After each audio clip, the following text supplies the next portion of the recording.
Okay, we're going to reconvene into open session. We need the certification of resolution of compliance, please. Madam Chair, I move that the closed meeting was conducted in conformity with the provisions of the Virginia Freedom of Information Act as required by Section 2.2-3712D of the Code of Virginia, and certify that only public business matters lawfully exempted from open meeting requirements were discussed, and only such public business matters as were identified in the motion by which the closed meeting was convened were heard, discussed, or considered. Second.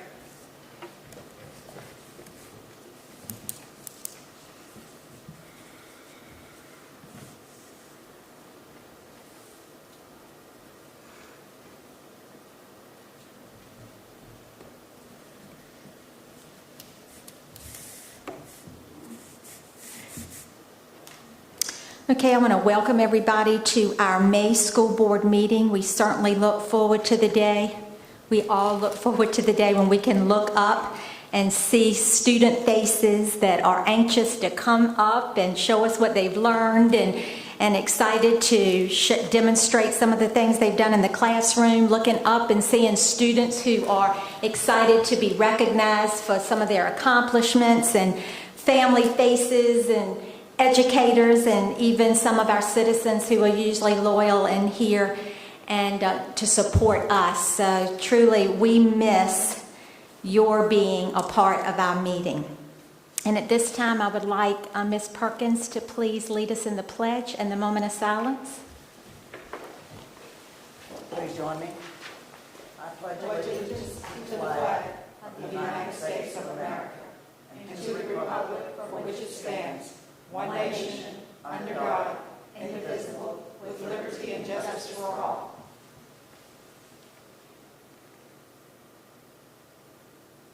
Thank you.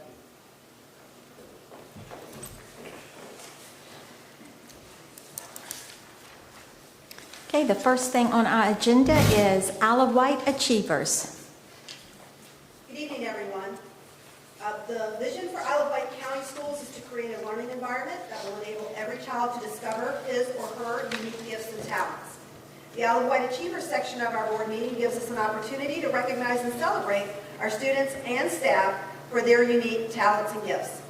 And we're delighted to be able to recognize students and staff, even though we've been out of school for a while. We did have some accomplishments that occurred back before March 13th, pardon me.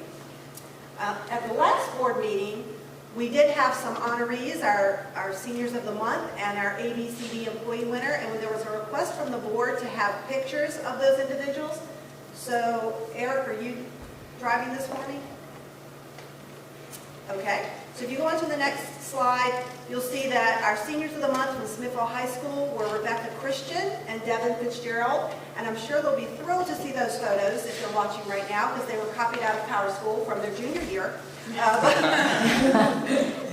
So apologies to them. Likewise, from Windsor High School, we had our seniors of the month on the next slide, Savani Allen and Kaylee Brisson. And we congratulate all of the seniors of the month from the entire year and the 4 that were honored in April. Plus, Eric, on the next slide, we had our ABCD Employee of the Quarter. And that employee is Casey Pulley, who is our Title I and Medicaid technician at Central Office. So those are pictures so we can put faces and names together. So going forward with our May Achievers, we do have some students from Westside Elementary, and on the next slide we should see all of their faces. Yay! And on the bottom, the names are cut off a little bit, but we have Nia Boyd, Vichinda Maddie, and Campbell Lowry. And just to read, students from Westside Elementary School were recently awarded the top 3 spots in the Visual Arts Division of the Virginia Peninsula Holocaust Art Contest, and the top spot in the Writing Division. Students placing in the middle school visual arts category include Graham Thomas, who got 1st place, Elise Pizarro, who received 2nd place, and Elizabeth Smith, 3rd place. Other finalists were Nia Boyd and Vichinda Maddie, and in the middle school writing division, Campbell Lowry received 1st place, with Lily Lufkin and Terrence Booker selected as finalists.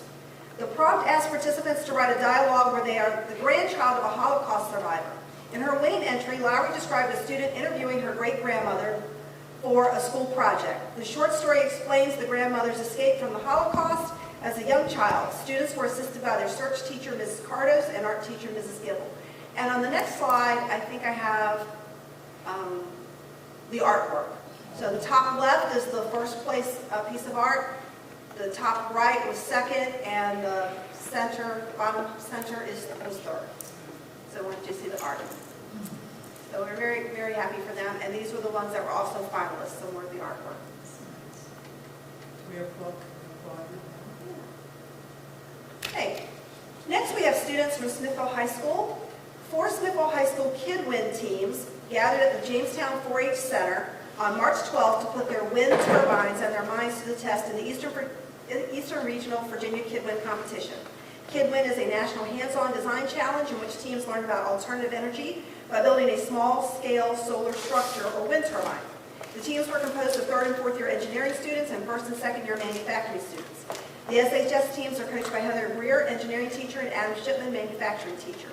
Each team participated in wind tunnel testing, presenting in front of a panel of judges who were industry experts and playing a wind energy strategy game as an instant challenge. SHS team Pack Out, consisting of members Thomas Gibble, Dominic Rideau, and Trey Feeblecorn, placed 2nd this year. The team was also recognized with Best Sportsmanship honors for helping out other teams, cheering loudly for all teams who won, and freely giving advice to anyone who asked. The Smithville High Engineering Program fielded its first all-girl team, the Flying Packers, with participants Lindsay Greer, Lavion Holland, and Juliet Will. The team created a PVC pipe blade turbine that took both 3rd place overall and Best Blade Design. Smithville Junior Engineering student Adrian A.J. Jones stole the judges' hearts and won the Judges Award. So they did real well with their competition. Okay, we also have some winter athletes that we did not get a chance to recognize. Our first team is the wrestling team. The Smithville High wrestling team had a very impressive showing in the Class 4 Region A championship. Competing against all 13 other region schools, the Packers came out with the Team Class 4 Region A runner-up trophy. This is a great accomplishment and an improvement from their 3rd place finish last season. Individually, the Packers core group were impressive with individual weight class region champ Nick Voros, 113 pounds, and runner-up performances for Mason Parker at 132, Hunter Ray at 120, and Evan Christopher at 106. They also got top 4 finishes from state qualifiers, Grady Stalls at 160 and Cameron Hatchett at 145. They are, the head coach is Tony Leonard and assistant coach is Chris Parker. So we congratulate the wrestling team. In swimming and diving, Devin Hubble, and that's Devin in both pictures, competed in the state swim championship in both the 50-meter freestyle and the 100-meter backstroke, and her head coach is Rita Sobey. So we congratulate Devin on her accomplishments. Track, indoor track. We had students that qualified for state competition, including Johnny Babiak, Jordan Duncan, John Hamilton, Robert McCoy, Kenneth McCoy, Ashanti Miles, Byron Parker, and Curry Slack. Curry was the regional champion in the 55-meter hurdles. The 4x800 meter relay team was regional champion, and that team consisted of Johnny Babiak, John Hamilton, Jordan Duncan, and Kenneth McCoy, and they competed at state. The 4x400 meter relay was all region with John Hamilton, Robert McCoy, Kenneth McCoy, and Jordan Duncan. And the head coaches for the indoor track team are Robert McCoy and Eric Burton. And so we congratulate those indoor track athletes this year. And last but not least, with the team competitions, Smithville High School's debate. Smithville High's debate team was the Class 4A region champion again, and we're headed to state competition when everything was shut down due to COVID-19. The team won the championship for 4 consecutive years, and their dominance was only interrupted by a worldwide pandemic. Individual regional honors went to the following students. For policy, first place went to Charles Cutler and Brendan Cox. Third place to Cameron Barrett and Sydney McAleer. Public forum, first place to Shelby Jones and Rachel Klinger. In Lincoln Douglas, second place to India Glover. In the Congress category, second place to Samantha Solomon. 7th place to Taylor Currow, who also qualified for Super Regionals. 10th place, Brandon Sue, who qualified for Super Regionals. 11th place, Vincent Nee, who qualified for Super Regionals, and 12th place, Elijah Smith, who qualified for Super Regionals. The team is coached by Matt Floyd and Andrew Henson. And our last recognition tonight is our school board liaison, Devin Fitzgerald, who we would like to honor actually with a resolution of appreciation.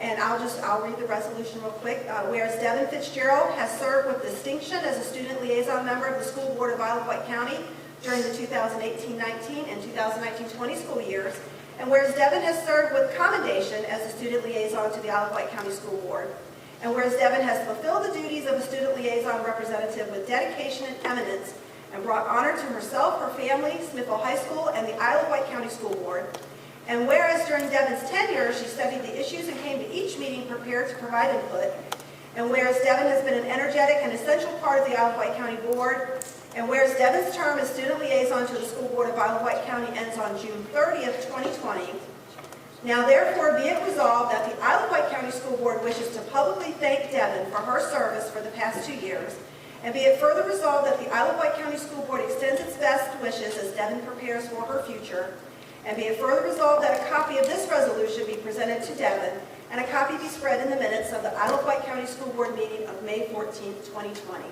And she is excited to be able to come back at some point in the future when able and give a, as she's called it, a proper farewell and thank you to the board. So, but we congratulate all of these achievers, and why don't we give them a round of applause? Yeah.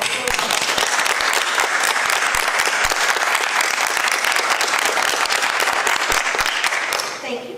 We would have certainly had a full house with this, lots to celebrate. We did. Okay, thank you, Ms. Briggs. Next on our agenda is request to speak. Ms. Rowett, you have any this evening? Yes. Okay. Okay, so citizen comments procedures. In accordance to policy BDDH-E, citizens scheduled on the agenda to speak will be permitted 5 minutes maximum time for their presentation. Delegations will be requested to limit their speakers to 2. Persons speaking are asked to be specific, state the issues for the board's consideration, and attach a copy of your prepared remarks. The school board requests that speakers refrain from making references to specific individuals and that any matter related to a specific student or individual will be discussed in a closed meeting. Okay, so the first one. Madam Chair, Herb DeGroft, 15411 Mill Swamp Road, Smithfield. My remarks this evening concern the filling of inaccuracy reports regarding IWCS Standards of Quality Compliance Report, entailing Virginia 22.1-253.131 through 13.8 and other reporting requirements like 22.1-70.2 to VDOE in accordance with 22.1 through 18 in my opinion. As the board chair, in accord with IWCS board protocols, I request written responses to the following 1 through 4 questions with a simple yes or no as they relate to each NLT 5-2220. They are: Number 1, were CTE teachers at Smithville High School in culinary arts and welding allowed to have a daily planning period encumbered of any teaching duty in accord with 22.1-253.132 during the 2018-2019 school year? Number 2, has Dr. Thornton inaccurately compiled and reported any IWCS SOQ compliance report or other miscellaneous reporting requirements as in 22.1-70.2 to BDOE by answering yes on any item in the reports that should have been a no in any year he's been with IWCS superintendent? Number 3, IWCS board powers and duties are defined in 22.1-7, stated, see that the school laws are properly explained, enforced, and observed. If the IWCS board were to conclude a violation of 22.1-253.132 in number 1 above and any SOQ report as in number 2 above has been filed inaccurately by Dr. Thornton, will this IWCS board discipline him in accord with his contract provision and 22.1-65 punishment of division superintendents? Number 4, does this IWCS board condone Dr. Thornton inaccurately making any state or federal reports, thereby violating state and or federal law?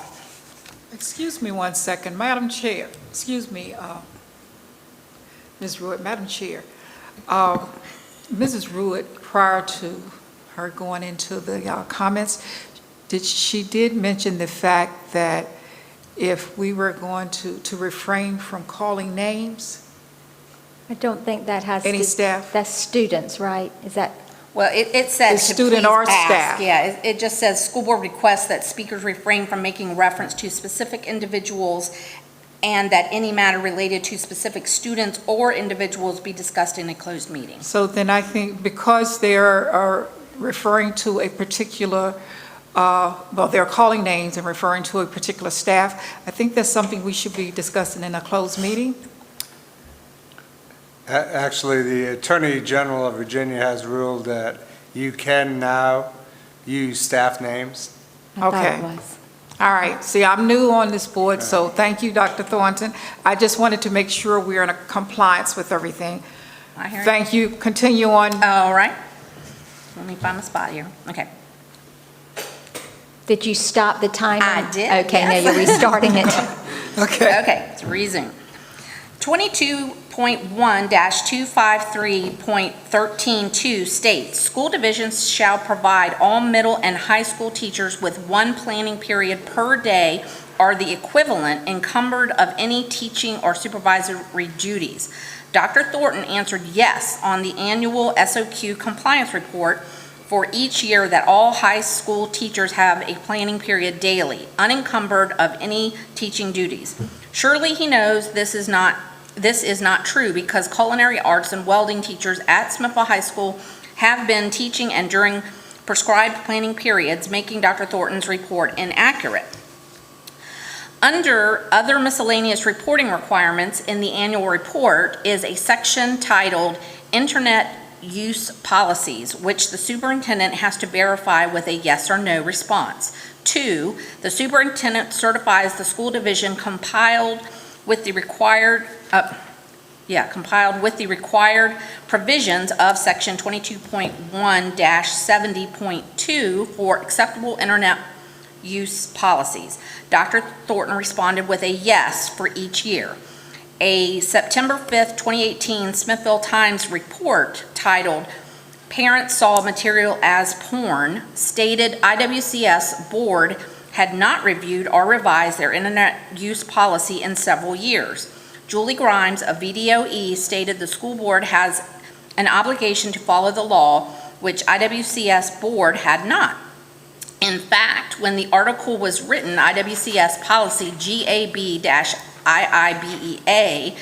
and or IIBEA-GAB had not been reviewed or revised by the board since July 8th, 2010. Isn't this proof to you that Dr. Thornton erroneously responded on the state annual reports too? What do you think?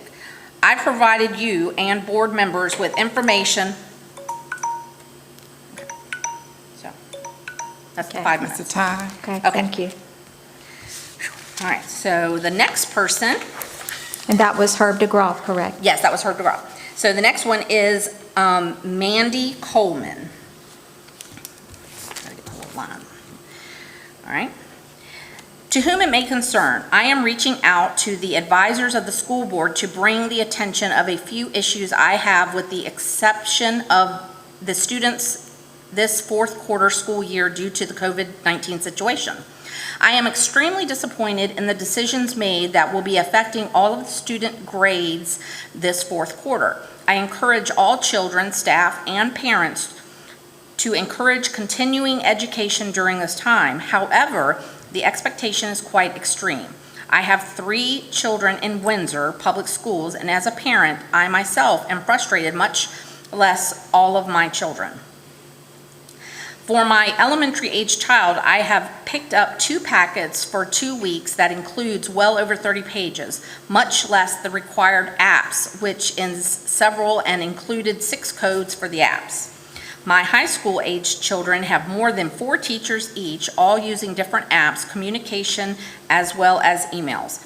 Half of the posted assignments show no due dates, or assignment itself was left off the attach, meaning we can't access, was left off the attachment, as well as emails. Half of the posted assignments show no due dates. Okay, now I'm getting lost, sorry.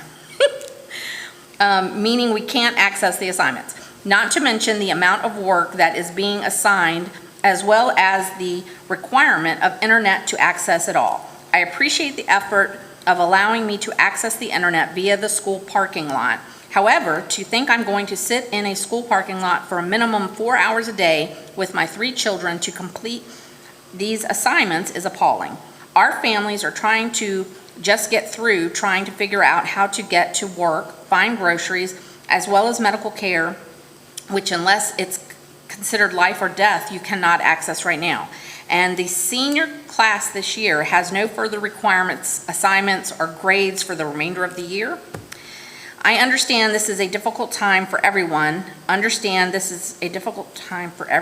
was twice. For everyone, so why can't we try to make it easier and slightly more stress-free? For our families to try to stick together, please take this into consideration for the well-being of our teachers, students, and parents right now. Thank you so much. And that was Mary Coleman? That was Mandy. Mandy Coleman. Mandy Coleman, yes. Okay. All right. And next we have, sorry, this type is very, I should have made the print larger. Next we have Olivia Pack. I am reaching out to you this morning as a student from Smithville High School in regards to the May 14th school board meeting. Being 17 years old and thankfully a junior this year, I have a few questions in regards to prom and graduation.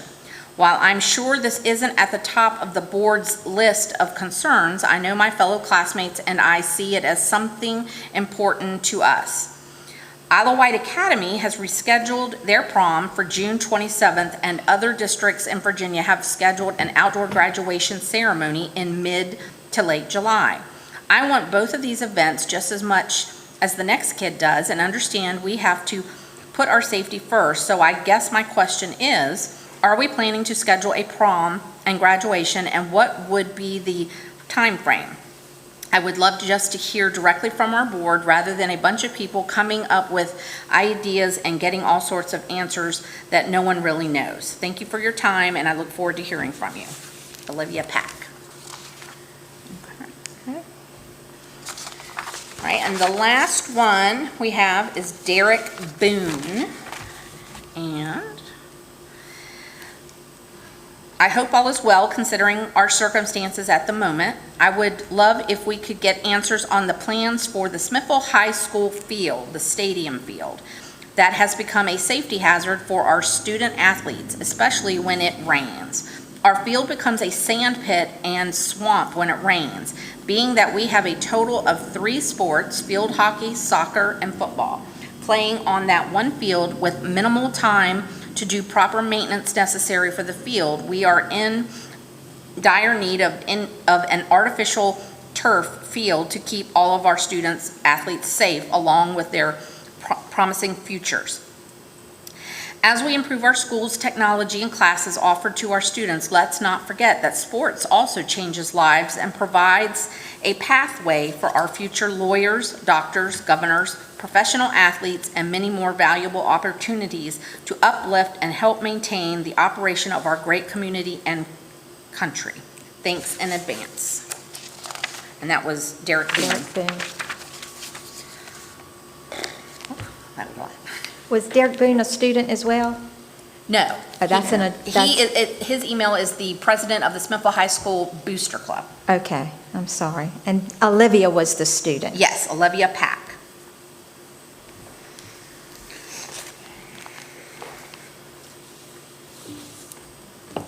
Okay, thank you. Uh-huh. Okay, the next thing on our agenda is the board member committee reports. Does anyone have a, Ms. Rachel? You have before you the April financial information to include the large ticket items, the check register, and the financial reports. I would like to point out that at this point, we do have 83.7% of the budget either spent or encumbered compared to 84.6% last year, and I'll entertain any questions you may have. I have a question. Going forward, are we seeing any savings with the schools being closed? I know we have some expenses that have come up, like the additional cleaning and whatnot. Are we seeing anywhere where we're saving money? Gas, maybe? We're actually saving on fuel, both the building fuel and the transportation fuel. We're saving on substitutes. We have a few long-term substitutes that are filling those positions, but the rest of the daily substitutes. We're also seeing savings in the electricity, and they're a couple months behind. So we know that we're going to see the savings, so we're kind of right now just anticipating what it might be. We won't actually see those first invoices until later this month or the beginning of June.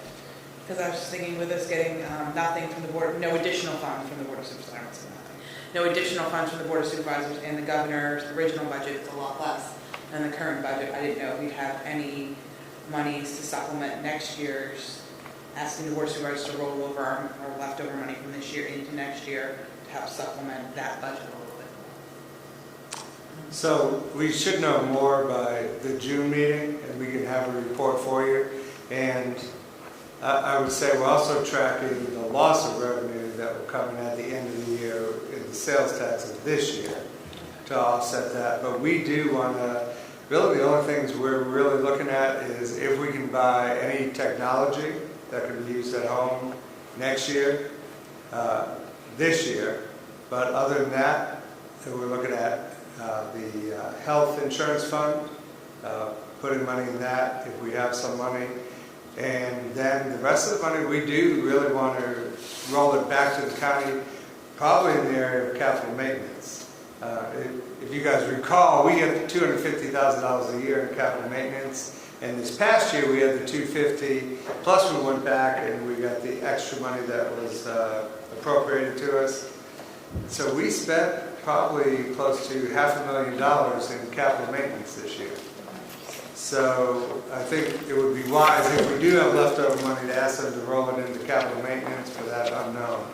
And we're hoping to pay for anything we get in technology now, so that we can have the full amount for the CARES fund, and that's the stimulus money, into next year, because we're able to spend that through 2022.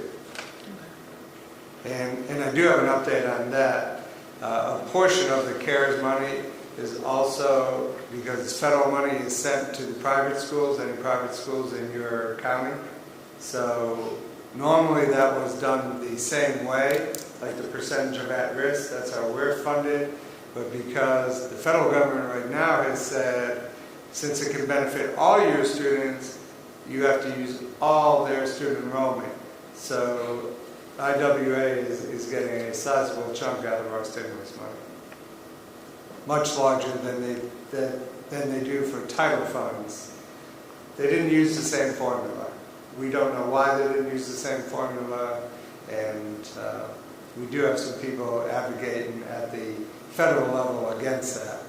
But right now, that's the way it is. So we're planning for that. But we'll have a full report, and I know Ms. Carr asked about that as well. Mm-hmm. We'll have a full report in June for you, as full as we can. We'll know more in June. Yeah, we'll know a lot more in June. Okay. I was looking at the large ticket items, Rachel, and I see that the sped tuition to Norfolk Public Schools, we still paid the $348,000+. Are there any services being provided during the COVID-19 to these students? Yes, ma'am. CSEP is still providing services through the distant learning plans in the same manner that we have been. Okay, so the teachers are calling, and that's got to be challenging. I just can't even imagine. And then I was looking at the Windsor High School door access. What is that exactly? That was part of our security, and it was performed by Mid-Atlantic to add 3 doors of access to Windsor High School, and I can give you the door numbers if that means anything to you, but it was doors 7, 11, and 13. Now, is that like the scanner, where they're going to be scanning their or Yes. that is what it is? Okay, I understand then. And then another thing that we don't see a lot of is the one-time vendor's lunch account refund. Does that mean that parents are asking for refund for what they had maybe in the lunch account? Yes, ma'am. Okay, so they call in and then we just send, so that's what those refunds are? Yes, the large majority of those are one-time refunds. We also had a student who left our division, and we had a portion of tuition that needed to be refunded, so that also was a one-time vendor. Okay. Thank you, Rachel. Does anybody else have any more questions? Budget? Financial? Okay. Next is the transportation update.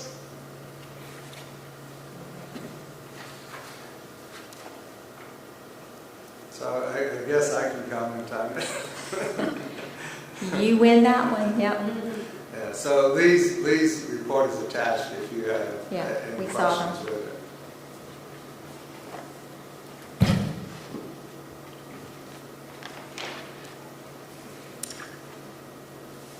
And I guess I win this one too, maintenance and safety report. We just wanted to show you some of the projects that were going on and the ones that are completed in the schools. So this is Windsor Elementary School cafeteria.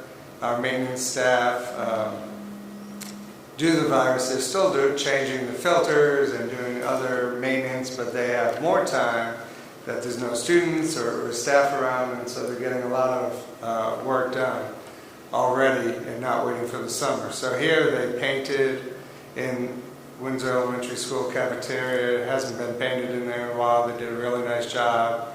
Ellen Couch picked out the colors, her purple with her aqua accents, and they did a really nice job. And that building is due for new furniture as well in the cafeteria this year, so it will look really nice. And I think I see a mural on the wall, and I know there's going to be some murals painted by Windsor High School students. Is that correct, Mike? Yes. Yes. So it's going to be a nice looking space, and when the students get back. Next is Windsor Elementary School Library, and I'm not sure if any of you have been in there recently. That carpet was as old as the building.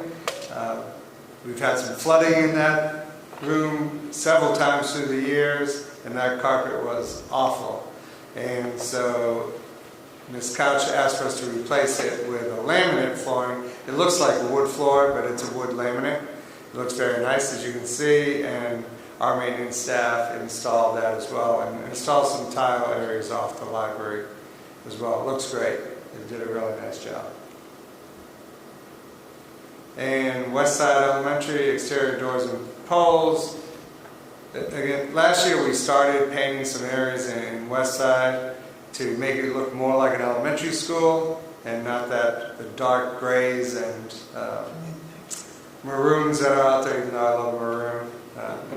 Go Tech.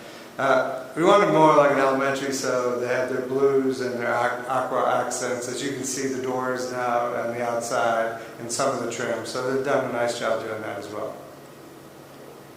And other completed projects, there's a whole list of projects, and I'll probably share all of those with you in June. And so some of the savings that you have asked about, like electricity and stuff that are in the maintenance area, we are using every dime to fix all of our stuff that was listed to be done. And one of those is a new boiler at Windsor Elementary School, a new fire panel at Smithfield High School, and rekeying of Smithfield High School. So that has been totally rekeyed. And there's a lot of projects, and there may be $2,000, $3,000, $4,000, $500, but there's a whole list of projects that we intend to complete by June 30th. And so we'll share those as they're completed. Anybody have questions? I have one question. Okay. About the re-keying of Smithfield High School. I know you may not want to say too much because of security reasons, but is that something that we do on, every so often? Or are you just doing it for that one particular school? We have it on a plan, Okay. and that's That's kind of enough. if we have enough money, and that was the first one that really needed Okay. to be done. All right, thank you. I didn't know if it was some other reason. Thank you. So, cleaning of the schools. I've gotten some complaints that some areas have still not been thoroughly cleaned. I was in the Westside gym bathroom our last board meeting, and that has not been cleaned. I hope it hasn't been cleaned. Are we thoroughly going through? So with a plan to go through and make sure all these spaces are thoroughly cleaned? Because now, the deep cleaning, why not now? Right, we do have a detailed plan from SSC, and they are not they're pulling their people together and hitting buildings and areas together as a unit. I don't mean that as a dig. I'm just saying. I know they're moving through. I just wanted to know if there was a plan. I've gotten some complaints from some people saying that my room isn't clean, or the bathrooms are still gross, or and I just want to make sure that we do have a plan for that, and that will be done before school reopens. Right, kind of what you see in the hallways now with the furniture stacked outside, and this building has not been cleaned except for the spaces that we're using. And so you'll see that throughout the summer until they hit this building, and then that will be going. So they're doing like a building at a time. Where are they starting? I'm not sure. Do you know, Mike? I believe they started at Smithfield High School and maybe another location, but I don't have the list in front of me right now of the rotation of plan. Yeah, I was just wondering because, We can give you an update at the next meeting of like what buildings have been done and where they are. Because it'd be a good time to get that bathroom grout clean too, like just get in there and clean up, Yes. make the bathrooms look, But no SSC employees were furloughed? They all are? No, they're all still employed and they're all still actively working. Any other questions? And next on our agenda is the teacher laptop lease purchase financing. Good evening, Board. This request is an invitation to bid that we put out right before all the shutdown occurred in March, and we had a bid opening right after spring break. Mr. Mavey and myself, and then we decided on a lease purchase financing option through a bank, and this is to have the option to 3, 4, or 5-year lease our next set of teacher laptops. Eric, help me understand a lease, because I'm thinking when you lease a car, you pay so many years and then you give the car back. So with a lease purchase financing, that is, you lease it, and then at the end you give them $1 and it's yours. Okay. All right. That makes sense when we say that it rolls over Yes, ma'am. to our students. Yes, ma'am. So we have 470 teacher laptops, correct? Coming back to us, we're expecting somewhere in the neighborhood of 415. That is because on the last purchase, we bought 440, and we have since increased some staff, plus some staff that didn't previously receive laptops, now receive laptops. So we upped the number, plus wanted to add a few spare because you want to keep the teachers working. Are any IAs in the high school or middle school level getting laptops? So can they request it? If we have them, they get them? Or? We do not have enough to supply IAs with laptops. We do give 2 types of instructional assistance laptops. They are not the newest model, they're 1 generation older. That is for the virtual IA and ISS, I think is the other type. That we actually give them laptops. All the other IAs are provided iPads throughout the division.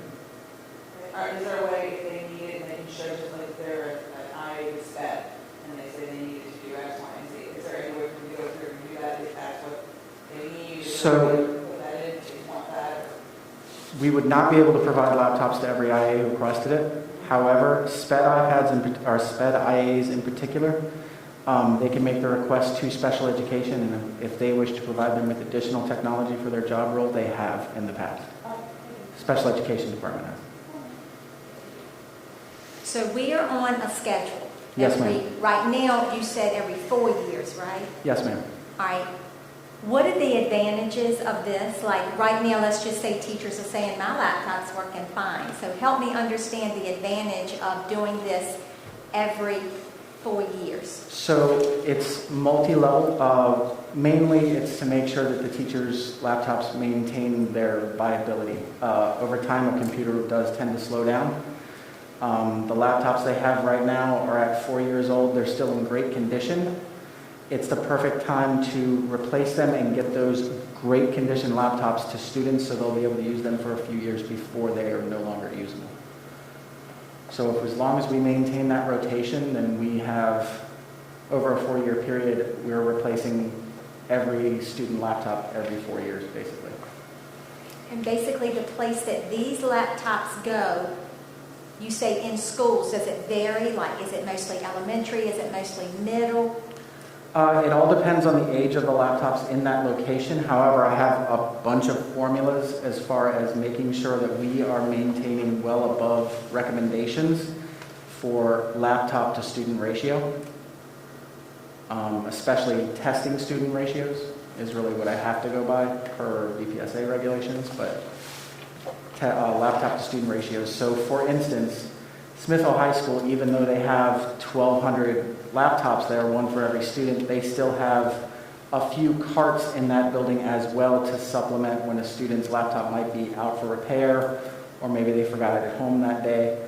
Smithville Middle, we're intending to do the same thing with the Chromebooks if we decide to purchase them in a few minutes. Maintaining a couple of carts of laptops there as a backup purpose, or for certain endeavors that a Chromebook maybe wouldn't be able to do, still keep some there. And then at the elementary school level, for instance, at Westside, we have 12 carts, 13 carts of laptops. So there's a lot of laptops around. And we're getting the ones from the seniors. The seniors roll over to the schools too. Yes, ma'am. So will we have a surplus of laptops because of this, or just all kind of the way they rotate and all, it just all? This will be the first year we've rotated the senior devices down. And so this is the year that we're going to be able to finally expand at the elementary level.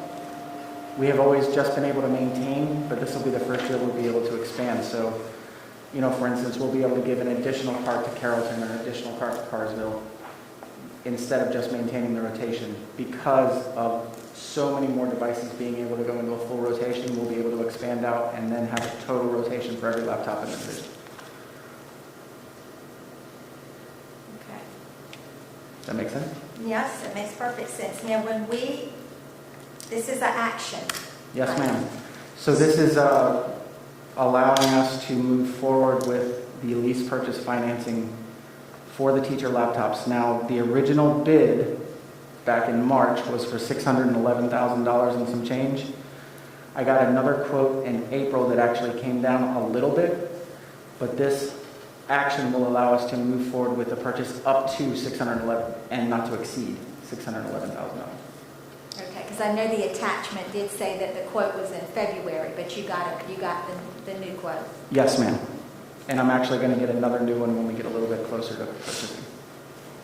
Because we're not expecting to purchase these until July 1. Will the vote tonight decide whether we go with a 3, 4, or 5-year lease? I know when I asked you about that, it doesn't. When will we decide that?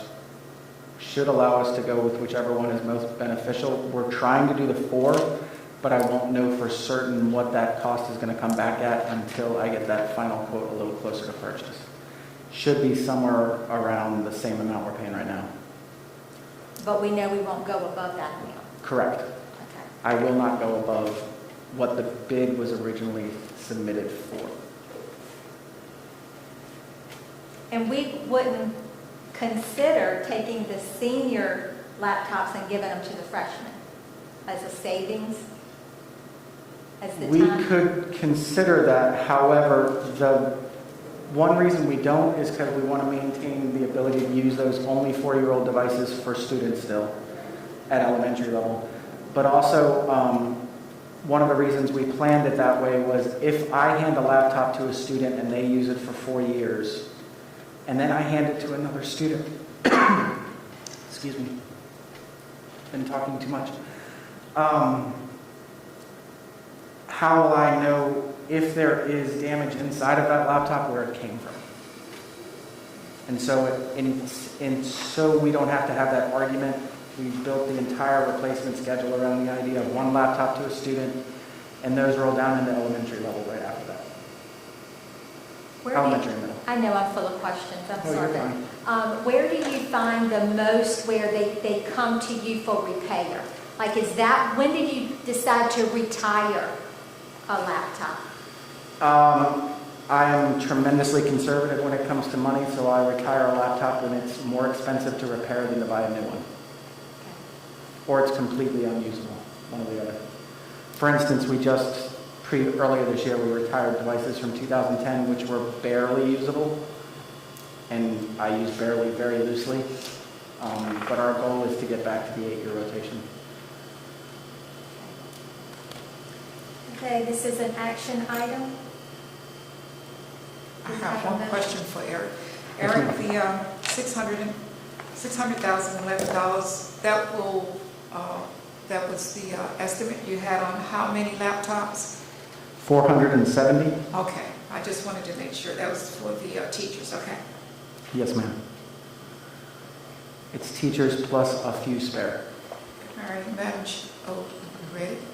Okay, Madam Chair, I would like to make a motion that we approve the estimate of the $611,000 for the 470 laptops for instructional use.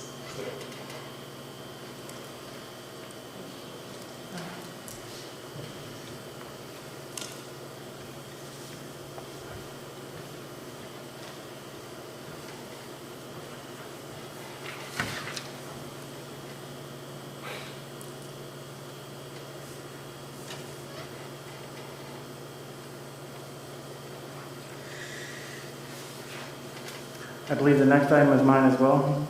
Purchase of 450 freshman laptops. And I'll entertain any questions you may have. This money is budgeted, and it does come from both local and state grant.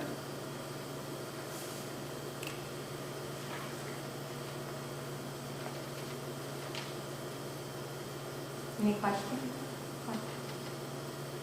I believe this is an action as well, right? Yes. I just want to make sure there are no questions.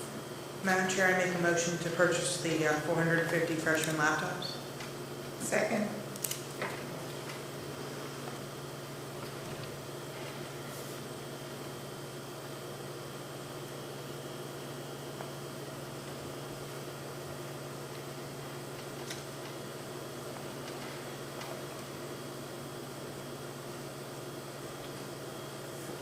Okay, so passed.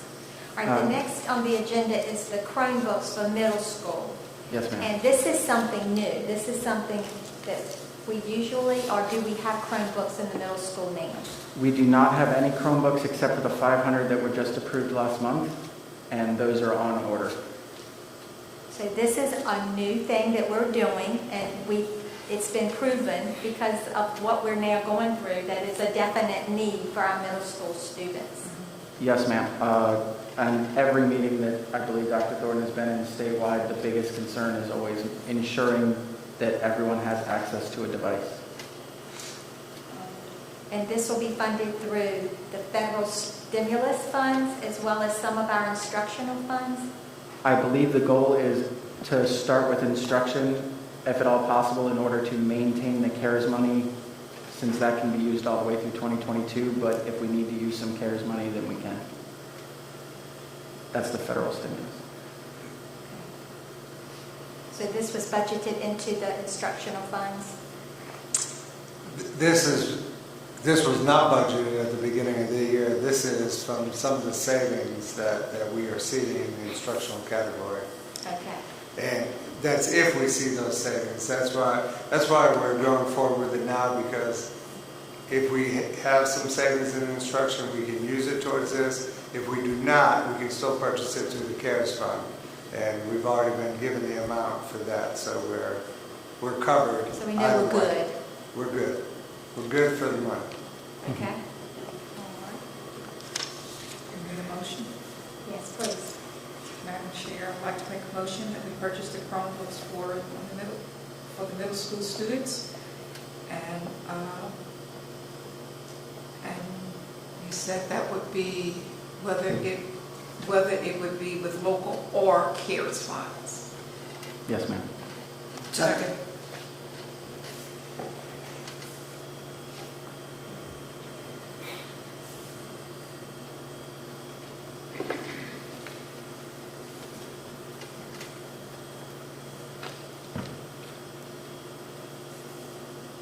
Okay, next is the contracts for networking, cabling, access point, and switching and IP cameras.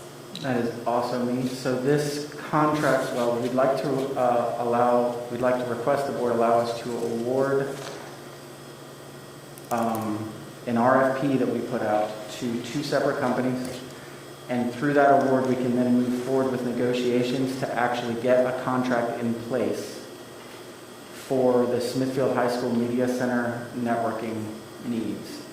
And that money is Smithfield Foods money.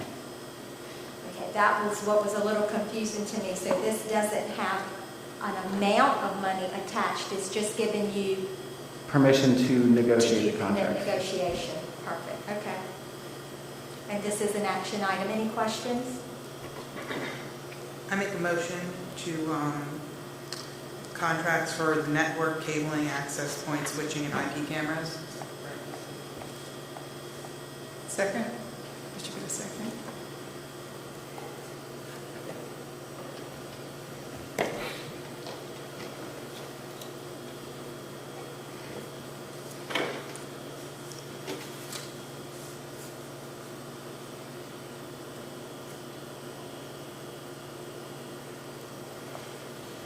Did it go through Tracy already? That's gone. Okay. All right, next is the report from the superintendent. We're looking at the Title I, Title II, Title III, and Title IV grants. And that's going to be from me, Madam Chair, members of the board. Dr. Thornton, you have the federal Title I, II, III, and IV grants before you this evening for a first read. This year, the Virginia Department of Education has instructed our staff to build these grants using level funding due to the budget difficulties at this time. And Mr. Walters oversees each of these federal title grants. He's also worked closely with Virginia Department of Education in the development of the grants you see before you as a first read this evening, and I'd be happy to answer any questions that you might have. Well, this is the action item, so it's not the first read, is it? And it's the second. No, this is the first read. It'll This be is action the next first week. read. So, but it's an action item, so. No. No, it shouldn't be. I'm It looking at says the wrong information. thing. Hold on. These All should It's an simply be a first information. read for the board. right, I'm on the wrong page. Hold on. It's 15.0. Okay, got it. Thank you. A question. The Title I coordinator, did we have a Title I coordinator this year? Is this a new position? Or is this someone that we do have? Is it No, it's still Clint Walters. it's the same? Okay, It's the same position, same person. okay.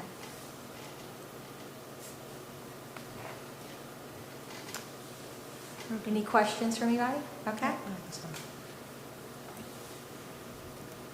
Next is the COVID-19 update. So I'm going to let Mike do the majority of this and hop in once in a while, but I do want to fill you in on our Tuesday meetings with the state superintendent and VDOE.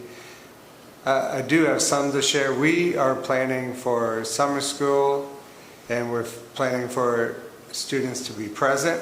We are planning for a virtual summer school, And we are also planning for school to open on time in the fall, as well as school not to open in the fall and possibly open a month to 2 months later. And we are also planning to open in the fall with limitations, which may mean social distancing within a classroom, which could mean a limit of 10 students in a classroom, even though we have 24 students in a typical classroom. And so there's a lot of planning that has to go forward with this, whether we do alternating days with students, alternating weeks, half days. We don't know what is coming yet. Hopefully we have a clearer picture. The governor has a 3-phase plan, but that 3-phase plan is for business, churches. We have not seen a plan yet for phasing of schools or a school plan.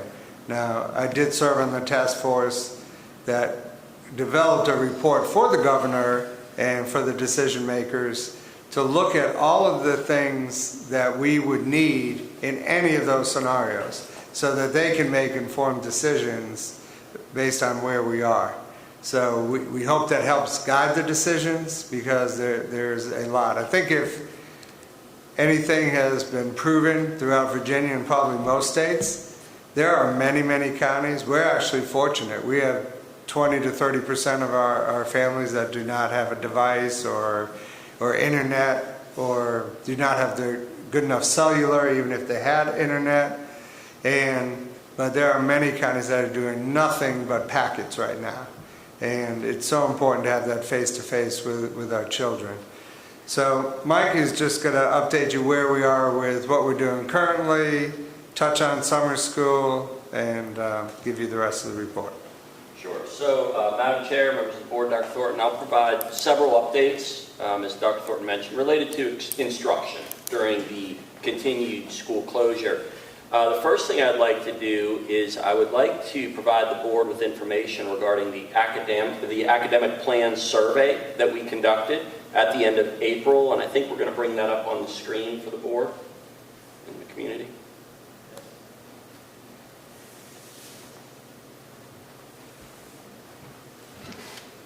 So we asked parents to complete a brief survey on the division's academic plan for new learning at home that actually began on April 20th, if you remember.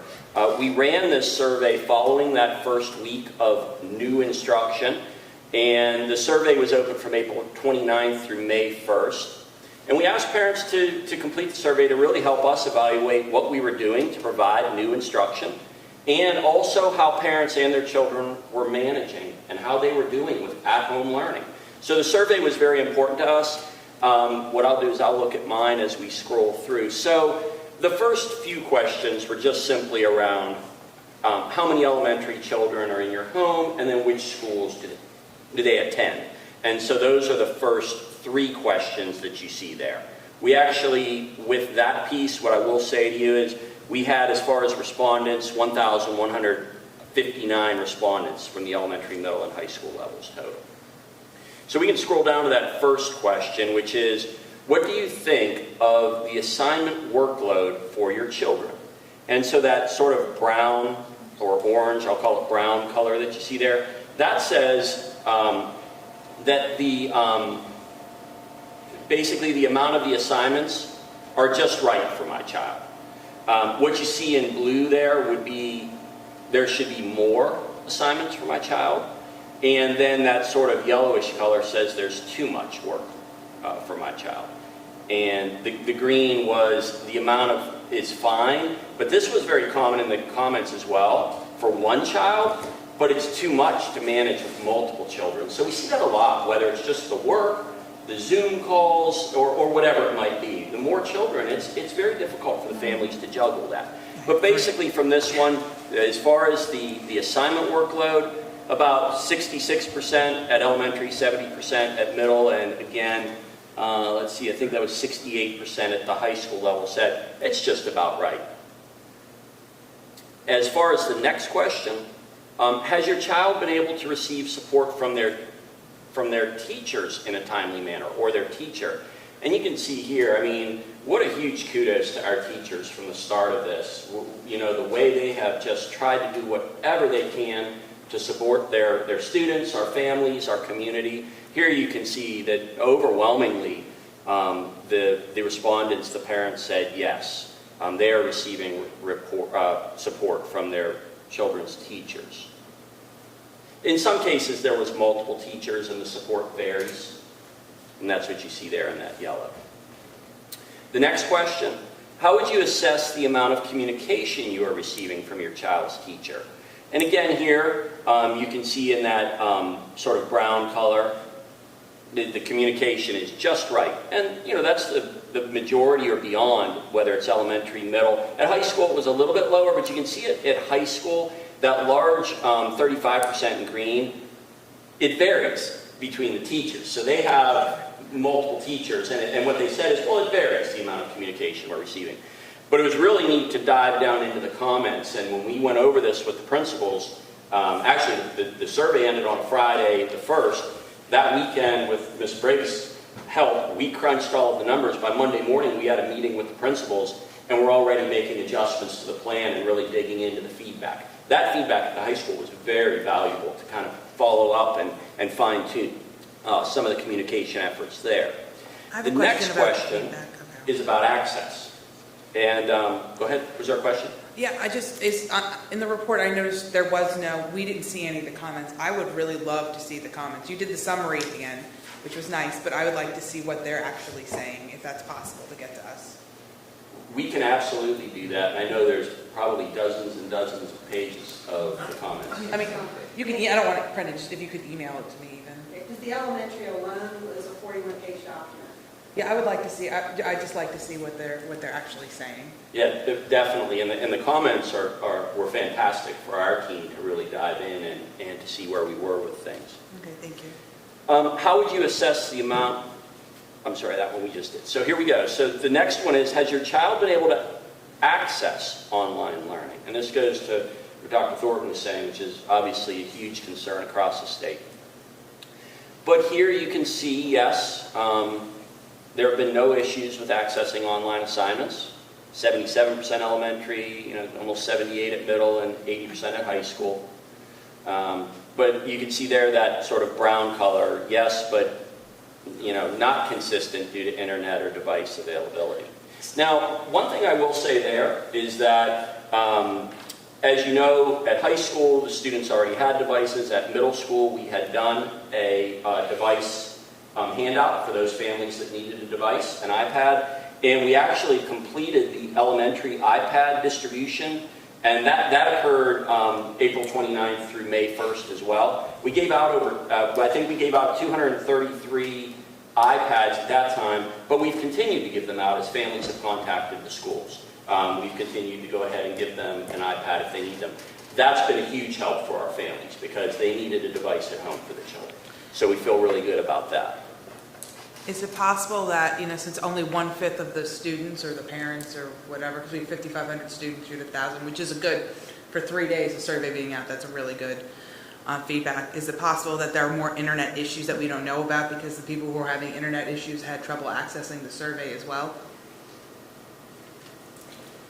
It could very well be. I mean, that is a variable for us, is internet. And Ms. Briggs, I don't know if you wanted to shed any light on that, just with in general how that typically works with our respondents, but I think it's certainly a factor. Did you see more from the northern area than the southern end, more from the southern than the northern, or was it pretty evenly spread? It seemed like it was pretty evenly spread, actually. The percentage of respondents kind of matched with the percent of students in those schools. So, but we know doing an online survey, it might skew those results for the access to online assignments a little bit because it's an online survey. Now, I will say, though, for the board, that is where the personal touch that our principals, our just administrators in general at the schools, and our teachers are doing, they're connecting with families and figuring out what is the need of the family and, making sure that they're doing everything they can to continue learning for the children. So in many cases, the communication didn't come through the survey, but it came through a phone call, maybe an email, a teacher reaching out. And so, we've heard story after story of that type of interaction because we know access is an issue. And the next question, if we scroll down, relates to those synchronous or live interactions between the teacher and the students, which are so important. The question is, what do you think of the number of Zoom or Google Hangout meetings your child is participating in? And so here you can see at the elementary level, almost 70% said the amount of virtual meetings is just right. It was almost 65% at middle school who said the amount of virtual meetings is just right, and it was about 65% at the high school as well. But and then you can see in blue, though, there should be more meetings with my child, with my child's teacher each week through those live Zoom-type interactions. And there you can see at elementary 15%, middle school 16%, and high school 19%. So that was really powerful. And then when we dug down into the comments, it was interesting. There were polar opposites in a lot of the comments. A group, you'd see a bundle of comments that said, there's just enough face-to-face Zoom meetings. Others would say, please don't add any more, it's overwhelming, there's too many. But really, when we looked at all of the comments and we looked at this data, one of the adjustments we made immediately that following Monday was we actually added into the academic plan and the expectations document that really helps the teachers understand, hey, here's what I should be doing a minimum of. One of the things we added for kindergarten through 8th grade was for all of our teachers to provide a minimum of 2 either Zoom or Google Hangout live sessions with their students each week. And that was in addition to, for instance, reading conferences. And that's a minimum. Obviously, they can do more than that. But we felt like through the comments and through the data, we didn't want to overwhelm our families, but we certainly wanted to provide a minimum there and knew how important that was. And that was one of the areas where we made an adjustment. We also looked at the principals and teachers working with families so that there was some consistency around those meetings, so that they weren't all over the place, but to really build a schedule that the family could count on. And so our teachers did that and are working hard to do that at this time, so that there's consistency of a schedule for the family. And then the other thing the principals had to do with this was really look at creating an Excel file for their school and which teachers are doing Zoom at what time. They really had to map that out with the teachers so that they could get their mind wrapped around, is this working for families who have multiple children? What does this look like school-wide? So, again, we're used to doing schedules, right, in the schools. Now we're creating Zoom and Google Hangout schedules, but our staff members are responding and diving into this pretty fearlessly, I would say, because this is quite an undertaking for them. But that question was very helpful. Like I said, folks, for the most part, thought right amount, but when you drilled down into the comments, we felt like that was an area to beef up. And then here you can see, are you finding online resources that we're offering through our clever single sign-on portal? Are those helpful to you?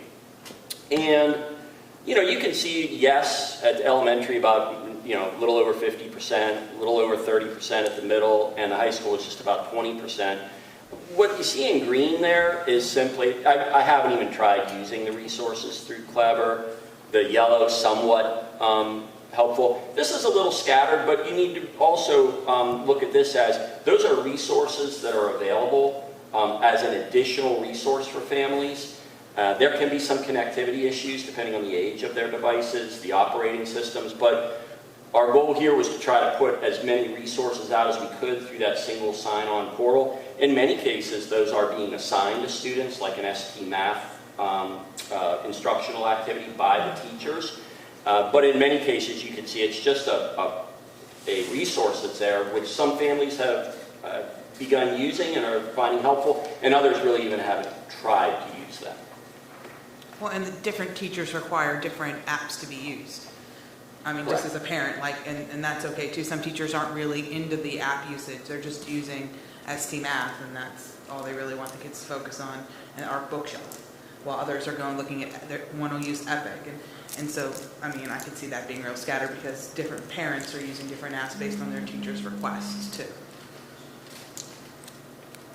And then this last piece, with this, what we really wanted to know was how aware were our families of the grading plan for elementary, middle, and high school. We had put that out there, communicated it in multiple different ways. And then here you can see in blue, about 60% at elementary said yes, they were aware, 77% at middle, and 61% at high school. The great thing was when Lynn developed the survey, she actually put the plan for grading for each very specifically. So when you responded to this, if you hadn't already been aware, you were aware having read the question. It told you exactly what the plan was for your children and their grades for grading. And then the last one, this really was interesting because as a parent, how are you handling the new at-home learning plan? And, you know, you can see, I feel like I have a good handle on it. Well, the majority in each. But I'm really struggling to keep up with the amount of work that my children are being asked to do. And this is quite an endeavor for our families and a struggle, and they're trying their best at home. Our parents, our grandparents, our caregivers, the children, the teachers. So, you know, everybody really trying to come together. But you can see this is not a, oh, we've got this. It's easy. It's not. So, you know, we were really responsive to that as well. And a lot of the principals immediately met with their staff, talked about, hey, how are we reaching out to families and finding out how we can better serve them and their children? What are they struggling with? Is there a way we can help? And so again, I think here, this is where the survey was very helpful, and the comments were very helpful, because very detailed information in the comments that we were able to glean. And as Ms. Hewlett had stated, here all we did with comments was just try to give the board just a little sampling. I think what Lynn did here was looked at some trends in the comments. Some positives at elementary. There were positives around communication and support, the flexibility that's being given. It's just not a one-size-fits-all, and there's different ways of addressing the learning needs, some self-paced, some options. A lot of folks talked about family involvement, and they felt more connected to the work that their children do at school. You know, trying to take a positive away from a very difficult time. They said we felt like we understand our children's work more and what they actually are asked to do on a daily basis. And then there you can see some of the suggestions they made about maybe some more video conferencing packets. And this came up about the daily schedule. And so I know the principals right away at the elementary and middle school level went back with their staff and made sure they were developing the work for a week in increments that were clearly identified: Monday, Tuesday, Wednesday, Thursday, Friday. That was the goal out of looking at some of the survey responses. And then at secondary, we saw some similar things with positive comments around communication and support. The technology that and the way that our IT staff has maintained it and is responsive through the help desk has been tremendous. Some of our high school parents talked about how really it forced the students into another level of independence, really having to manage your time in a different way, be a little more self-paced. So again, parents trying to take a little positive out of a negative situation. And then under some of the suggestions that they made for us, they gave some great suggestions around communication. And I know that our secondary principals immediately responded to some of that and looked at how they were communicating within the school. They also looked at the piece about the way instruction was being delivered at the high school level, and the need possibly for some more video of the teacher teaching a lesson being posted to their Google page, for instance. Things of that nature came out. And so anyways, hopefully that gives the board just a quick snapshot. For us, it was important because we had rolled out a new learning plan, and again, this was all new for us, our families, and we wanted to get some feedback right away and be responsive. And so, be happy to answer any questions, but certainly wanted to share that as part of the COVID-19 update. I have some more comments than questions. Sure. I mean, so I'm on the board and I have the administrative perspective, and I'm also a parent with 3 kids home with me doing different levels of work. I've talked to a lot of people from all over, some in my district, some outside my district, all in different socioeconomic status, races, religions, whatever. And it is really we're all in the same storm, but all in different boats. And it is something I think that when we look back, It's going to be a very individualized experience for parents, for teachers, for administrative staff, and that if you are not a parent home with your kids doing this work, it's a totally different mindset. I love my kids, I love being with my kids, but it is difficult to have 3 different curriculums going at the same time. And I taught for several years, so I run a classroom. I understand how that works, and it is very different. And I understand that the teachers have struggles with their own families and their own homes, doing the same thing I'm doing, and they're still trying to do their jobs. And we have some teachers who are doing phenomenal things, and we have some teachers who are working very hard to step up their game because it's an area they're not comfortable in. And I'm excited about the things we can do, because for some of these kids, these teachers are their light. Their home, not everyone has the same home life, and sometimes those teachers were the bright spot in those kids' day. And it's really important that those teachers make consistent contact with these students, with all the students, whether they're struggling or they're excelling in school. So I want to say I appreciate the teachers that are diligently working to strive and continue these contacts. And I'm excited about the fact that these other teachers who maybe are struggling with this because this is new and different, about them expanding what they can do, because I know they have that love for their students, doing the training, doing the videos, making sure they're reaching out in the ways they know how. Because this is an opportunity, this isn't a detriment. We have an opportunity to educate in a different way. And so we need to take advantage of that opportunity and look at it as an opportunity instead of it being, well, this is a problem. If we change our mindset, maybe we can change the goals we can accomplish. Thank you. And so, sort of an excellent segue into an opportunity that we have for our educators in Alaway County Schools.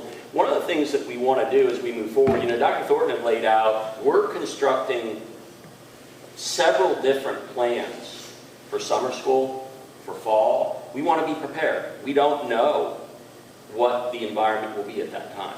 So we want to be prepared for our children, our families, the best we can. But we also want to support our teachers. So as Ms. Hewlett was saying, this is a different way of teaching. One of the things that we're really proud of right now is we've developed a comprehensive plan to have all of our teachers who are returning with us next year, and also any new teachers who we bring on board. In addition, our school administrators, our central office staff, anyone who is supporting students in an instructional role. We're going to have all of our teachers and beyond, as I mentioned, go through the Google Educator Level 1 training.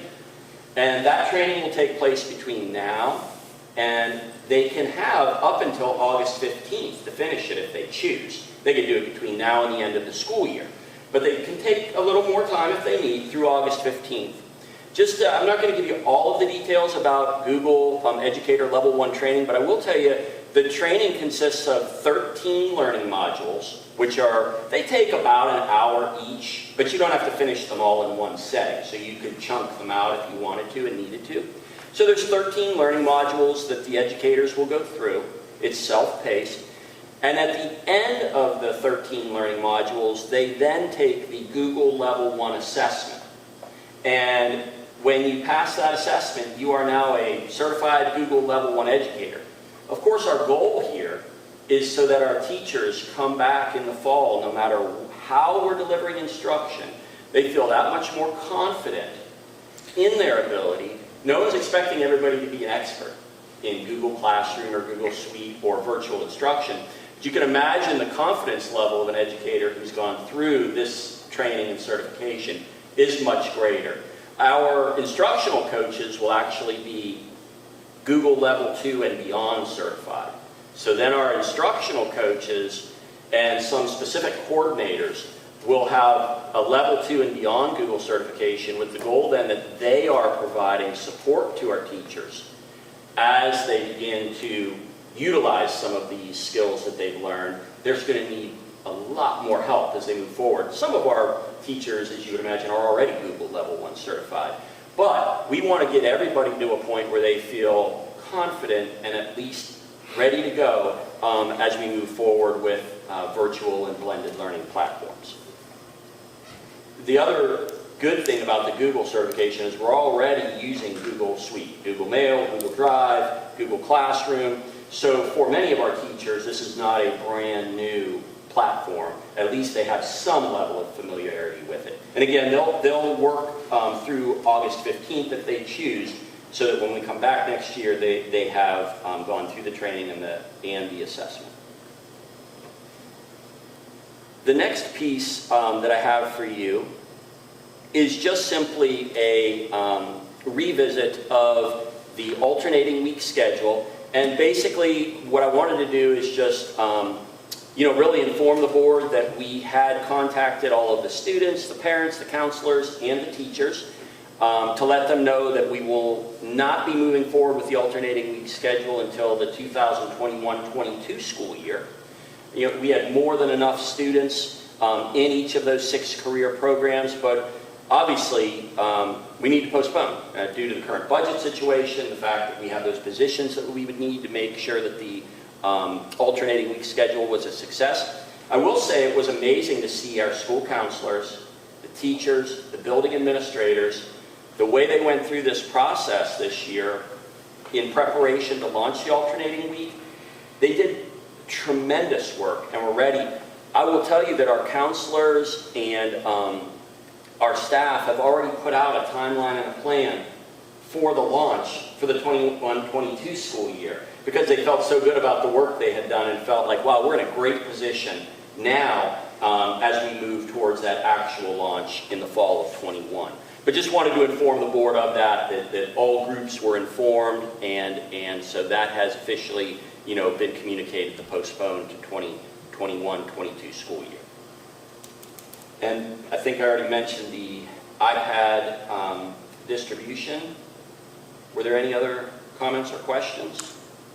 So the only thing I wanted to update you on is graduation, and we had that junior who asked about it.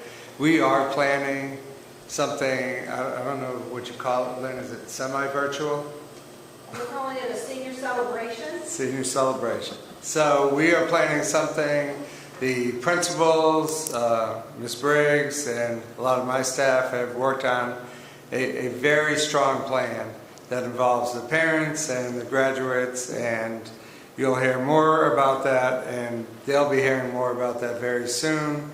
And we will have a video released on Facebook and YouTube on the actual day of graduation. We are not giving up on a physical graduation, but we want to do this. We think this is going to be very special for the parents and the graduate, and we want to make it very special for them. And as far as the physical graduation, we haven't set a date. I know some other systems have set a date, but based on the last conference Zoom meeting that I was in, the state is talking about not allowing physical graduations until phase 3 of the governor's plan. That's not set in stone. I don't think anything is set in stone these days. But that is like 10 to 12 weeks out if it is phase 3. Well, now you're looking at the last week of July or the first week of August. And we had already decided, and when we met with some students through a Zoom call, after the first week of August, we're not going to hold a physical one. So we are probably tentatively looking at the last week of July, first week of August, but we don't want to set that date yet without more information. And we think we'll get some better information within the next couple weeks. And once we do, we'll send that out to seniors and start setting a date. Comments? Mr. Lombardo, your staff did a great job of taking the concerns from the last board meeting. You got on the survey, you got answers, you made some changes, and thank you, because obviously that was a lot of work. So I just wanted to thank you for that. The other question that I have was, CTE, we haven't talked a lot about that, and I can only imagine some of the people who thought they were going to leave with certifications that are not leaving with certifications. What is an update on that? So for students who are going to be coming back with us next year, for instance, there is a plan. Mr. Morica is working with the CE instructors to look at what certifications can they do some just revisiting of some skills and some of the work that needs to be done ahead of testing, like you can imagine like a performance assessment like in welding, for instance. So somebody like Mr. Pike would work with students to do some skill building and then allow them to go ahead forward with some of those certifications that he would have been doing with them this year. But obviously, we're not at school for those types of certifications, but those are the types of plans that we'll move forward with just the best that we can for those students. That's a challenge, isn't it? It is, but we're going to try to do everything that we can, and the state has given us quite a bit of leeway in trying to do those types of things for our students. And that's what we're doing, and Mr. Morica and the teachers are working diligently to make sure that whatever can be done, we're going to do for them. Okay. Any comments from anybody before we move on? Okay, next is the budget.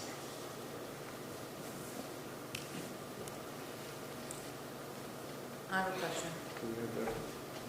I do have the PowerPoint. The PowerPoint has not changed from last month, and if there's anything you'd want to go through on this, we'll go back through it.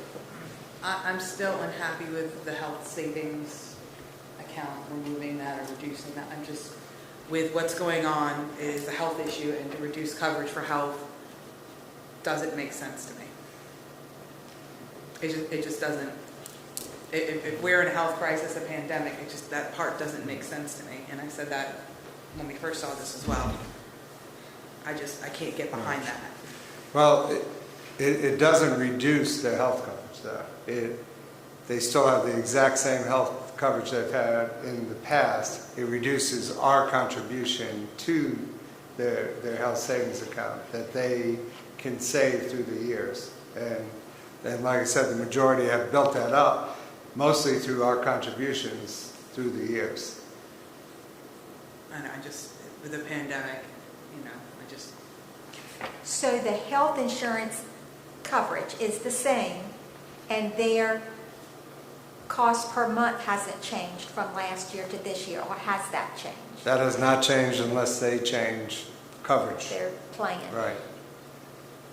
And we've eaten that cost. We've taken that cost on in our budget, which was a 16 or 17% increase, because we knew they weren't going to get a raise, and we didn't want them to have less money in their pocket. when we met last time, you said there was 50 or 51 or 52 people who had a zero balance, something to that effect, out of the, I don't know how many people we have in the plan specifically. 400, 450. So, so those to me would be our people who are most vulnerable of becoming sick because they're spending that health savings plan, and then we're not contributing more.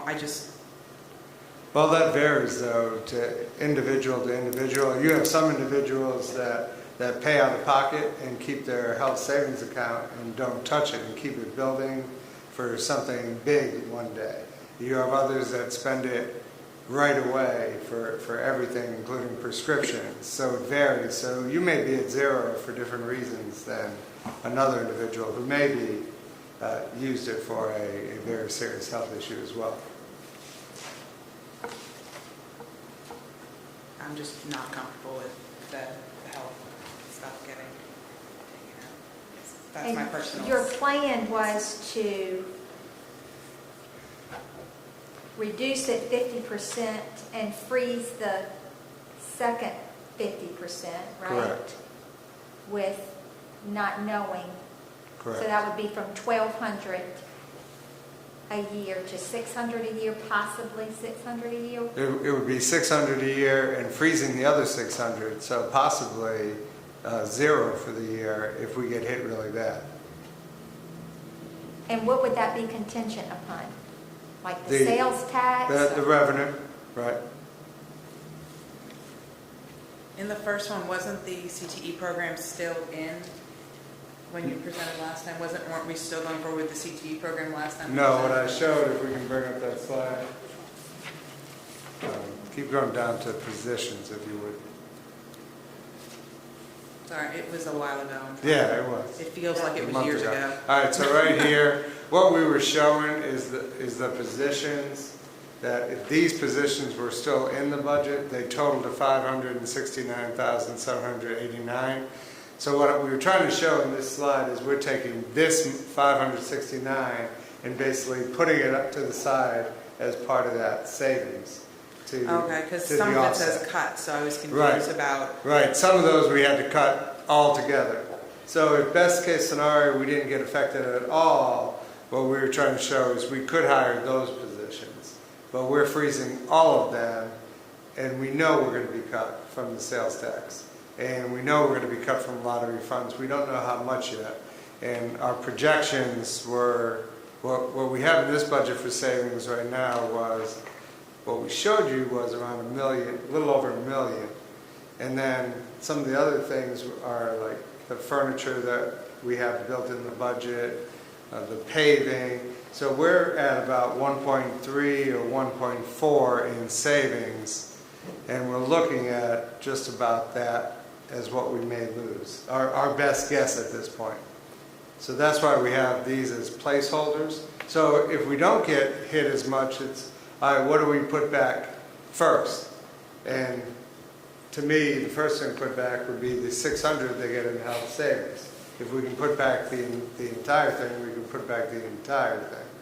But, so it's what can we put back if we get to that point? so in my head I'm thinking, okay, let's say I have a zero balance, let's say I have a lot of medicines I have to take, I have underlying health issues. Because most people who are healthy aren't going to the doctor all the time spending that money, right? Right. And then I get hit and I do end up getting COVID-19. Well, now I have no money in the account to help me in the hospital. I have no money, I don't know. If you have a health issue, a pandemic, and that's the reason our budget is being impacted so poorly, I just see cutting health items as a poor choice. I mean, do you see the logic? You may not agree with me, but I mean... Well, we look at that as an extra benefit because only if you're in the HSA do you receive that money. So if you don't take our health insurance at all, you're in the same boat. You don't have any money from us to put in there against it. Or if you're in a different plan, you don't have any money from us. That was an incentive to move into the health HSA plan back when they first started. And I will tell you, I was in a different county then as well. Counties were moving that. It was then to incentivize them to move towards that because people are always scared of change. And an HSA is a very good tool to have. And you're allowed to put your own money into that tax-free. And it can stay in there. And it can roll to another company, another school system. So it's a way to save. And most systems reduced it through the years after the initial. This county has it. That's why that was one of the things we were actually discussing over the last couple of years to start reducing this incrementally. And then when this hit, again, that's not, an HSA is not a common expectation. Your salary is, and your health insurance coverage is. What year did we start this? That's Rachel, do you know? It was the year, I think the year before I came back. I don't think it was 2 years before I came back. What year did you? I came back in July of 16. So it was already in place. So 15. So the year I started. Yeah, because I don't think I ever got it when I was No. here. No. So It is a nice benefit. And I think that's what we're looking at is it's a nice benefit if times were great. And one of our goals was not to reduce their salary, not to have less taken from their check, which to keep their rates the same, and to keep the majority of our staff employed over the long haul is our goal. We're hoping that next year, with the unknowns, we don't have to furlough anyone. But those were our goals, with this budget. And it doesn't totally eliminate it, hopefully, if things turn around. And we just don't know. I wish we knew, but we have to prepare for worst case scenario.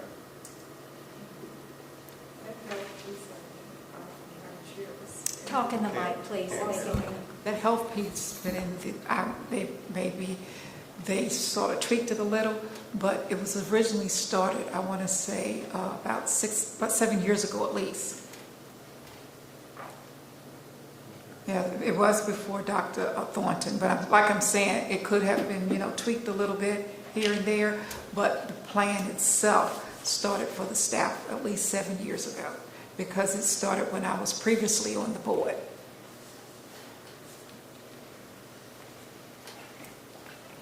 I had one question I need you to help me still to understand. When I was comparing the budget that was approved and now the revised budget, I was looking at the breakfast and lunch programs, and on the approved budget, it was a negative 26,138, and the new one is 45,600.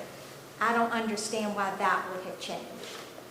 When the veto session finalized, they actually, some of the $688,000 reduction that we got in state revenue actually was food service revenue. So in order to have a balanced budget, when we reduced the revenues, we had to reduce the expenditures. So that So the extra state money, reduced the state it. reduced, and we had no other way to create that lost revenue, so we had to decrease expenditures. Okay. Are there any other questions per budget? Okay, this is an action item.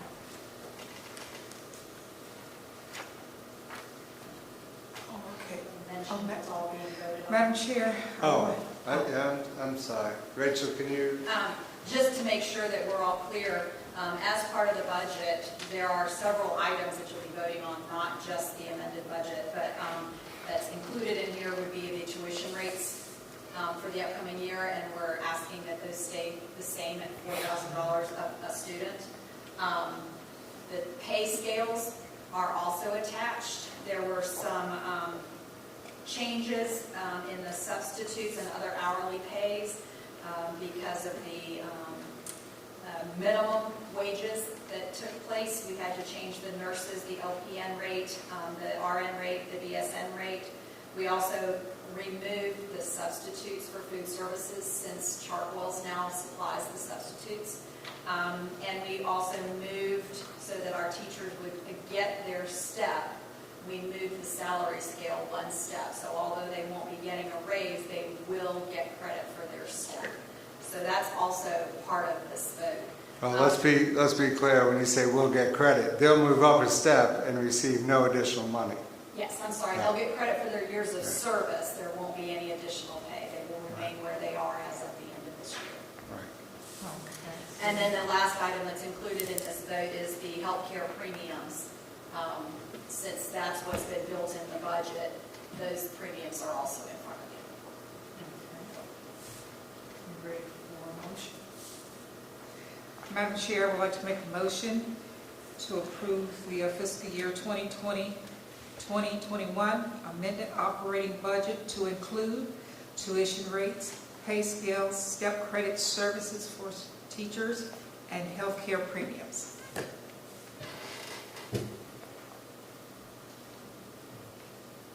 Do we have a second? I can't second it. Second.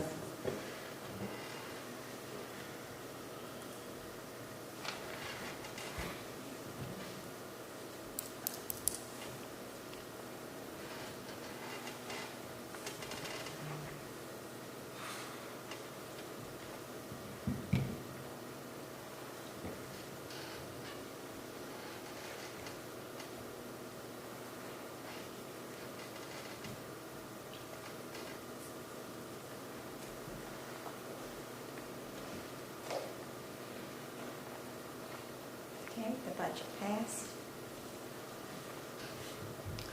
The next item on the agenda is action on closed session items. First is the personnel report. I make a motion that we approve the personnel report as amended.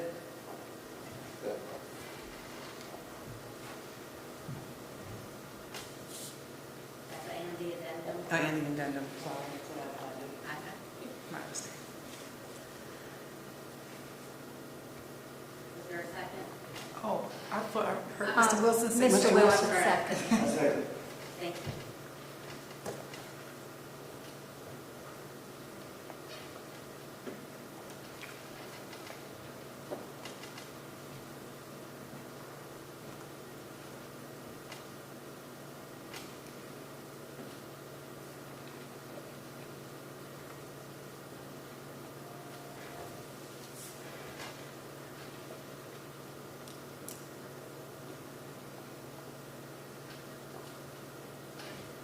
Okay, the next item on the agenda is the religious exemption. Madam Chair, I make a motion that we approve the religious exemption, May 01. Second.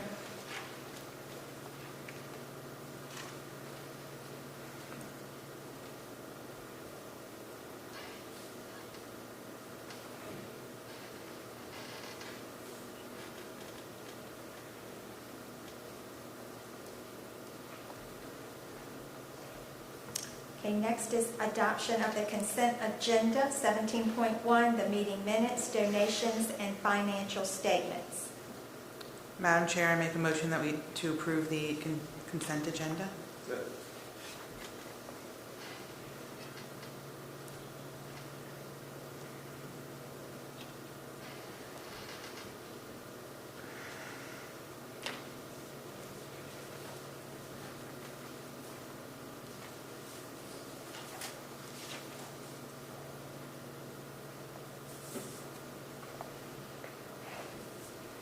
Okay. Next, we're on policy updates and revisions and policies for second read. Any discussion? Okay, this is an action item. I make a motion to approve the policies for second read, JCARL and JCBRL.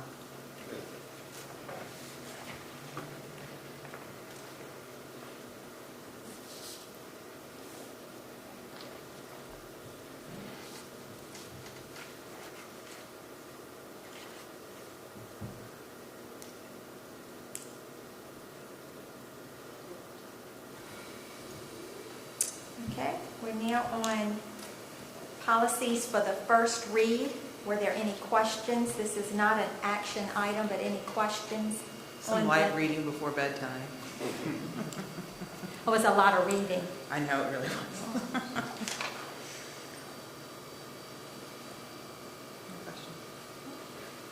No questions? Yeah, this is not an action item. No. Okay. Next is any board comments before we close the meeting? I have a board comment. It's not a comment, Madam Chair. It's more of a, I have a question I wanted to ask Dr. Thornton. I know you said earlier about the governor has not made any plans for the schools as far as the phases 1, 2, and 3. But I was just thinking, when you were in that group that sent your plans, committee that sent the plans to the governor to look over as far as educators, and I was wondering, I read it and it was really nice. I saw it, and it was one of those things like she just said, it was good for bedtime reading, but I read it in the middle of the day, and I just wanted to make sure, because I couldn't remember if I saw a place in there, if you all had thought about it or discussed it in your group, maybe when the staff comes in to protect our students, if they would be required to have some type of testing as far as the virus, the coronavirus. So the report we gave outlined more of the challenges and the resources that we would need Okay. coming back. So the next phase that you'll hear coming out of the state superintendent's office is more suggestions of what to do in case like that. Like, are we going to take staff temperatures? Are we going to take student temperatures on a bus? So we have different categories in that report and different challenges besides instruction. There's transportation, there's communication with stakeholders. So that is coming in probably the future reports as suggestions, and then any locality will again be able to do what they believe is best for their locality. Okay. Thank you. Julia, do you have anything? No. Mr. Wilson? Just want to commend our staff of our Wight County Public Schools. I go on and on and on. We all do this thing together. Absolutely. Thank you. Got anything, Vicki? I appreciate the hard work that the staff has done at all levels. I know it's trying times. There's a lot of stress amongst parents, students, teachers, administrative staff, and so I appreciate everyone continuing to work, the best they can with the situation they have. So thank you. And I believe if it wasn't last week, it was week before last, was Teacher Appreciation Week. Yes. And boy, could we feel the love on social media. And I saw pictures of teachers getting all these gifts put at the doorstep. And it was just, I really feel like that if there is one thing that has come out of this crisis that is of great value is the appreciation of our teachers and staff and the hard work that they have done, but even now, the learning that they have had to take place in their own personal lives and put it to use so quickly and make changes so quickly and adapt. It has just been an incredible thing. And the appreciation, if y'all are watching out there, teachers and staff, we love you, we appreciate you, and belated Teacher Appreciation Week. You are so appreciated, as well as the staff here. Madam Chair, can we do a standing ovation? Absolutely. Let's do a standing ovation.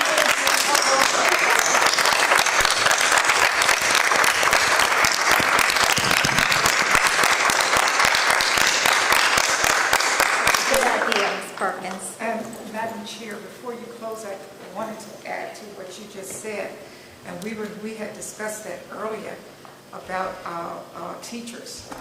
They're never included with that first responders group, but I think we need to include all of our educators going forward in that. Even if they don't want to do it on a state or national level, we can do it right here on a local level, because they are our first responders. When things happen, who do they come to normally first? Educators. Ask us what to do.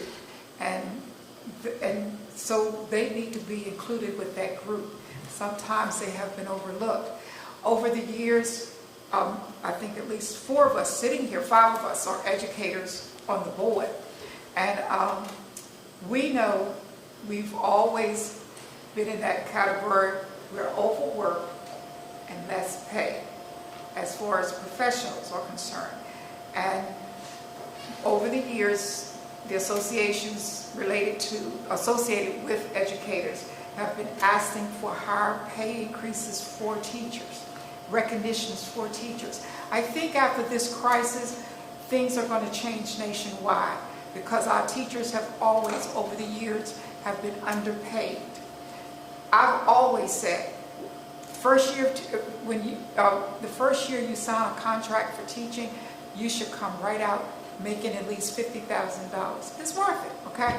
But they don't want to do that. And I, a true believer, think that contract should be $50,000 and up, because our teachers are always overworked, and they're responsible from all of those students all day long. They teach them what we call educate them, make sure they're safely put back on the buses and sent back home to the parents. What other profession you know that actually could do that? Somebody will be lost, if not killed, okay? That's the truth. I hate to say it, but I know that. But our teachers, and it's not just, sometimes people say, it's just our training and the people that go out for the training. It's within their heart. We're going to take care of our future. Thank you. It's just a piece with me. I'm sorry to go on about that, but it's just that feeling that I have. Our teachers have always been underpaid, and they need more for what they do. And the only other thing I was going to ask, and we've already covered it, is for next month to have about the savings and how we might be using that money that is being saved. Yes, Okay. ma'am. All right. We good?